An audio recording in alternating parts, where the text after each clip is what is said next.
Welcome, welcome. I hope you all are doing well. YouTube has been in a complete frenzy for the last 2, 3, 4 weeks. And I kind of want to bring some clarity on a few of the situations that have been popping off in the last couple of days. So, the big question of the day is, where is Dash of Faith? Okay, so I'm sure everyone is aware, or at least a lot of people are aware of this new, not so new creator called Dodash. And one of the things that transpired from Dodash's success was a lot of people, specifically above the age of 40, have been massively inspired by her journey, and they decided to get on YouTube, create their own channel, and try to gain some type of success with this new trend of people just really freely getting online and talking their truth and not allowing for anything to get in the way of them making a separate income aside from their full-time jobs. So, as far as this individual who goes by the name of Dash of Faith, I don't know a ton about him, but I did see him being extremely active inside of most of Dodash's videos. Some people say that he's extremely active under all of her videos and that he ended up starting his own channel. I did watch a couple of his videos just to see, just to get a feel of who he is because I did see that he was super active under her channel. So, one of the things that people are really confused about is why is his channel not popping up? Just so you can learn a little bit about my background, I have been a marketer since 2011, and I have seen all of these platforms transform into what they are today. I helped tons of clients be able to take advantage of a lot of what these social media platforms have to offer. And along the way, you tend to learn what you can and cannot do on these different platforms. YouTube is one of my more favorite platforms to kind of engage on personally. And I have learned a ton over the past 10 or so years just engaging as a researcher as well as a user of the platform myself. And I am currently in the process of trying out creating a personal brand here on YouTube for myself and for my husband. So, with all of my knowledge and experience in marketing, I do have quite a bit that I can add to the conversation. And I kind of just wanted to talk about a couple of the concerns that I've been seeing people having. And also because a lot of people are new to the platform, they don't really understand how YouTube functions and they don't really know about a lot of the rules and regulations of this platform. So I have seen some evil stuff go down and on the flip side of being a creator that has even led myself to wanting to take matters to the courtroom, and it can get that hectic and in a lot of cases for absolutely no reason. But what I want to do today is pretty much read a couple of the comments and then try to give some clarity on some of the things that people may think is happening and also inform you guys of how some of these things work.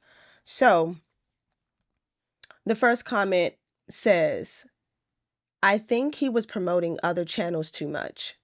That's a big no-no. He had Dodash in a lot of his titles. He was piggybacking too much.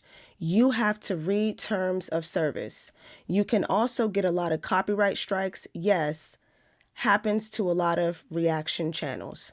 So one of the things that I know about Faith, Dash of Faith, I don't think he was necessarily a reaction channel. Correct me if I'm wrong.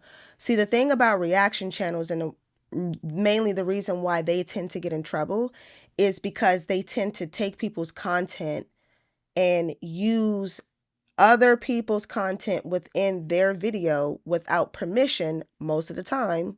And even if they do get permission, I have seen those same creators come back and put a copyright strike on someone's video that they gave permission years prior. And a lot of the times it's because they may be strapped for cash, and or they just feel like in the beginning of their career they were being too lenient with letting people use their content, and now they kind of want to come back and renege on being so lenient. It's not okay, it's not a pretty thing, but it does happen.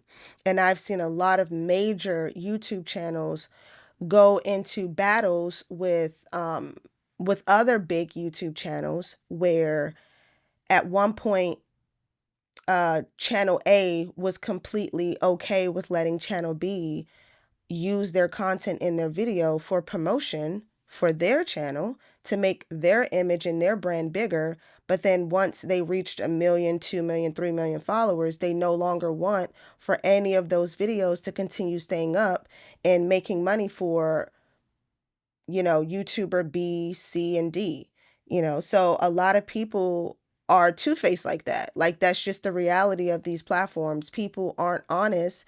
A lot of people are just out for people giving them free promotion, and then once they no longer need that free promotion, they renege on everything. But with Dash of Faith, I feel like just because he was so-called piggybacking, which is not a new concept, it's actually a genius concept that has been around since the inception of this platform, where if you remember, Mr. Beast himself at one point turned his channel into a let's get PewDiePie to 100 million followers type channel.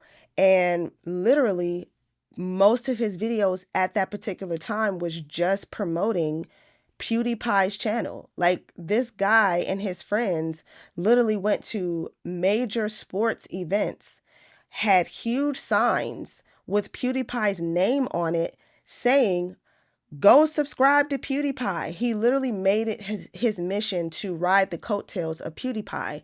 At that particular time, PewDiePie was the biggest YouTuber and he was making so much money.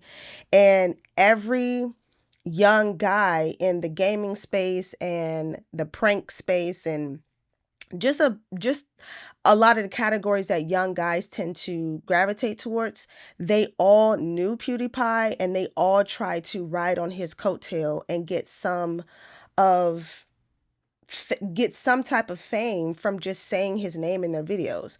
So it's like now Mr. Beast himself has replaced himself with PewDiePie. So no one's really talking about PewDiePie anymore because everyone's now talking about Mr. Beast because he became the new PewDiePie, right? In the sense of it became popular to talk about Mr. Beast. Everybody makes videos about this guy, and he would literally not have any time to do anything else if he focused on who was piggybacking off of him. And the reason why Mr. Beast became so big was because he allowed so many people to piggyback off of his fame and his success, right? That's how he became successful. So I do not think that Dash of Faith shouting out Dodash in all of his videos was a bad thing. He actually was contributing to the frenzy regarding this Dodash effect that people are currently talking about. It's only helping her, right? When you essentially look at how marketing works. So a lot of people seem to be very irritated by the fact that he was piggybacking off of her. And I just think it's from pure ignorance because most people don't understand how marketing works. You want for people to talk about you. A lot of the times, you'll have some creators who want people to talk negatively about them. This is why they troll people all the time, because it just seems like when you do negative things to troll individuals, more people tend to talk about you. So in this particular situation, Dash of Faith was only being positive towards Dodash. So there was no need for people to think that what he was doing was negative. So from a marketing perspective, he actually was helping her. I got mad love for Dash of Faith, but I feel like if it's something really from God, then there would be no need to be posting like 3 to 4 videos a day. This is absolutely true. One thing that YouTube doesn't like is they don't like for people to deliberately spam the site. If YouTube feels as though you are posting a ton of videos that are identical to one another or extremely similar to where there's no variation between your videos, then they will take it upon themselves to flag your account. But in most situations, specifically talking about Dash of Faith and the type of videos that he posted, I do feel as though the videos that he posted varied enough in context that it wasn't the same exact video being posted over and over and over again. But as we see, Dodash is posting about 2 to 3 videos every single day. At one point, I feel like she did post 4 videos on some days, but for the most part, she posts about 3 videos a day. And now that she's doing a little bit more editing after she got her first check, she's slowing down a bit to where some days she'll post 1 video, some days she'll post 2, and then on a easygoing day, it seems like she's posting 3. So she is changing it up a little bit, and it's more so due to the fact that she is starting to add a little bit of editing in some of her videos where she's doing mini vlogs. So that's the danger of posting easy videos where you can just jump on, have conversations, just kind of talking about whatever comes to mind. And if it becomes so easy to the point to where you're getting traction on videos that you really didn't have to put too much effort in, it can get a little out of hand, especially if you are seeing that you're making money off of those videos, right?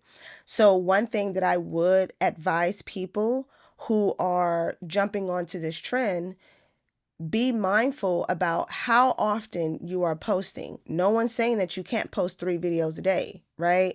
No one's saying that you can't post 4 videos a day, but I would recommend that you put at least a couple hours in between each upload so that YouTube won't think that you're a bot and you just have all of your videos on autopilot. Also, change up the amount of time that you're uploading each one of your videos. So if um, on Monday you posted your videos 2 hours apart or 3 hours apart, on Friday, post them 2 hours and 30 minutes apart. And one of them you can post 4 hours apart. Just make it inconsistent with how often you, with the time frame between each upload. And that way they'll know that it's not a bot running that account. But if it's too clean of an upload, meaning they're uploading every 2 hours or every 3 hours or every 8 hours, then it could be looked at weird on their end and it could get flagged by their bots. Because YouTube has bots. Don't think that they don't. They definitely do. So I don't think it was the frequency of how often he was posting. To be honest, the biggest thing that could bite him in the tail with posting too often is it could just come off as distasteful to the people who are following him. Some people could feel like it's just content overload. And if everybody who is jumping on this trend starts posting that often as well, it could cause for this trend to die out a lot faster than it was created. I never seen a channel disappear. Okay, regarding this, channels disappear all the time, and there are a couple different reasons as to why these channels are disappearing. One, YouTube's bots have been triggered and they think that it's a spam account. So they will put your channel on probation until they can figure out what's going on. Two, a lot of people are reporting your channel. Some people could say your videos are misleading. Some people could say your videos are spam. Some people could say your videos are harassment. Some people could say your videos are harmful. So depending on how many people are reporting your videos, your channel can be taken down.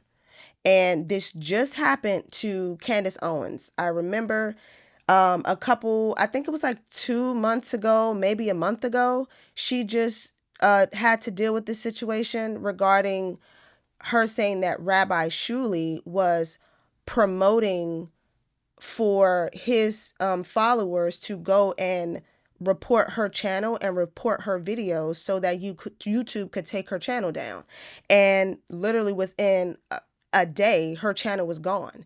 And she actually had another outlet to where she was able to speak out about it. And she had other really big publications that she was able to go to talk about what happened. And she was able to get her channel back within a couple of days.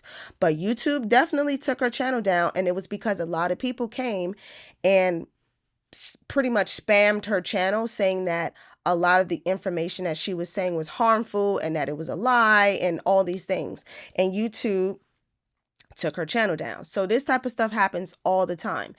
You don't have to necessarily get a strike. You could just get a bunch of people saying that they don't like your video by reporting it. And you just click the little three dots and it says report this video, and it'll give you a drop down list of different things that you can click on to say why you're reporting the video. That is the same as you getting a strike essentially. But if a certain amount of people report your channel will disappear. I promise you. Third, you get more than 3 strikes within a 90-day period. So if you get 3 strikes within 90 days, YouTube will take your channel down. They literally will terminate your channel. And sometimes people can get their channels back, sometimes they can't. It really all depends. YouTube does not get involved with strikes. If someone reports your content as stealing or report your content as a copyright claim, then YouTube will allow for them to put a strike on whatever video that they're reporting, and YouTube will not do anything about it. It is up to you and you reaching out to that person to try to resolve the situation. Now, there are cases where you can report to YouTube that this was an incorrect strike and that you didn't steal anyone's content and that it meets specific guidelines to allow for you to use that content. If you can prove that, YouTube will sometimes look into it and they will put the video back up or they will put your channel back up, but they are not playing with people when it comes to these copyright strikes. And they just want to kind of deter people from using and stealing other people's content. And I've seen cases to where there was an individual who only had 15 seconds of someone else's video in their video to kind of like display like a point that they were making. And that person was able to get that video taken down just for 15 seconds worth of content. I've even seen it to where there was an image that belonged to someone and they reported that video and said that video, they reported 100% of the video. And YouTube took it down. And it's ridiculous that YouTube does not do more to try to ensure that whoever is reporting is a legitimate person. But they honestly do not care. You don't even have to own that. You don't even have to own the content that you are trying to claim. I've seen it to where people have taken other people's content, uploaded it, and claimed that it was theirs, and they reported the person whose content it belonged to. And YouTube literally deleted the originator of the content's channel. They deleted that person's channel. And it took forever for that person to try to get their channel back up. Yeah, YouTube is doing a lot with figuring out how to identify duplicate content. So if they notice that you have a lot of duplicate content on your channel, they will demonetize you. So between demonetization and the copyright strikes, it can get real dirty real fast. But you just have to make sure that you're just making all genuine content. I do not think for a second that just because you are saying someone's name, that can lead to your channel being taken down. Case in point, there are plenty of channels that are fan channels. These channels literally go and take content from Instagram, TikTok of people that they like, famous people, and they create fan channels. These channels are covered and littered with content about one specific person. So if that's the case, a lot of these fan channels would not exist today. Also, there are plenty of channels that just talk about Tesla, that just talk about Elon Musk. If that was the case, those channels would not be able to exist. So if Dash of Faith wanted to create a channel just big upping Dodash all the time, he literally could do it as long as she did not report him in any type of way as far as harassing her or anything like that, which I highly doubt that she would even do that. But her followers could have gotten annoyed with him and reported him. And to be honest, that's the conclusion that I'm coming to. The reason why I'm coming to that conclusion is because I've watched a lot of videos of people trying to give Dodash financial advice that she said she did not need. But people don't know how to mind their own business. And a lot of the times they're just following the trend. They're trying to get traction from, her being big right now. So, of course, they're going to make a video, have her picture in their thumbnail, and then claim that they were just trying to be helpful. Meanwhile, there's tons of people in the comments bashing her, essentially calling her stupid without calling her stupid, calling her foolish without calling her foolish, So with Dash of Faith, I do feel like on the flip side, if you look at some of the more positive videos, specifically the video that I'm getting a lot of these questions from or concerns from, in that particular video, it was a lot of people saying that he was piggybacking off of her. He was trying to get famous off of her fame. And it's just like, well, she is a pretty small YouTuber. This type of influencer piggybacking, it's a very famous form of getting a channel off the ground really fast. Like, this is not the first time this has happened. I promise you guys. I literally just gave you an example of one of the biggest YouTubers doing this to boost his career. Like, it happens all the time. I've literally seen channels go from 0 to 1 million in, I feel like it was 1 month, but I'm gonna just say 1 year to be safe. But it was between 1 month to 1 year. This young white guy, he literally did this same exact thing where I think he was challenging himself to deliver a couch that he bought from Logan Paul. It was some crazy stuff like that, but he literally went on a grand excursion to like jump out of an airplane and all types of stuff with this couch, this expensive couch that he bought from Logan Paul. So he literally was riding the coattail of Logan Paul's fame, and he ended up getting 1 million followers in no time. And that was talked about for a couple years. So it's like this type of stuff happens all the time. I mean, Dash of Faith ended up getting 1,000 subscribers in 10 days, and that's amazing. But I've seen some almost unbelievable things happen just from using this particular marketing method. Piggybacking and coattailing is huge in the YouTube space. And if you are new to these YouTube streets, making videos, researching how to market yourself on YouTube, let me be the one to tell you, it is not a new concept at all for people to piggyback.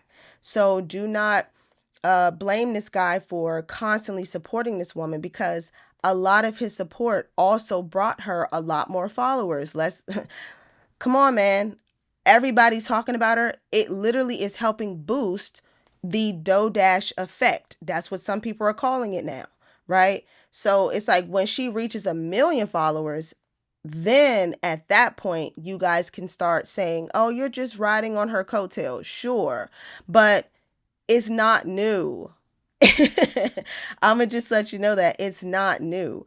My perception of everything that I feel as though has happened and why his channel may have just up and disappeared, I don't really think it has anything to do with YouTube saying that he was spamming the account. There's a small possibility though that that might be the case, but I don't think it's the case. And the reason being is all of his content was different. He was saying different things in each one of his videos. It wasn't like he was uploading the same video every single day, multiple times a day, right? So that's why I'm kind of ruling that out. The thing that I feel as though that may have happened was, one, people started reporting him because they felt like he was stealing her thunder. It's petty, but people do it. I've seen people report people for the dumbest stuff, right? Just because they like another person that this person is beefing with, they will report that other person's channel and their channel will get taken down. I've seen it happen too many times over the past 10 plus years. Also, copyright strikes. But the thing about copyright strikes is if he never put anyone else's content inside of his videos, which I don't think he would have been able to do that if he was just making talking head videos and then posting them. If he didn't do any editing to his videos, there would be no way for him to have anything in his videos that's copywritten unless he was playing the radio in the background or he was, I don't know, showing something in his video and that person is like, "Hey, I don't want my contents showed in your video." So, I hope that I was able to help you guys figure out or get some clarity on this situation. And I'm praying for Dash of Faith that he's able to get his channel back. But I do hope that he's able to figure out how to better go about his marketing plan moving forward. I hope you guys enjoyed this video. If you did, please like, comment, and subscribe. And I will see you in the next one. Bye.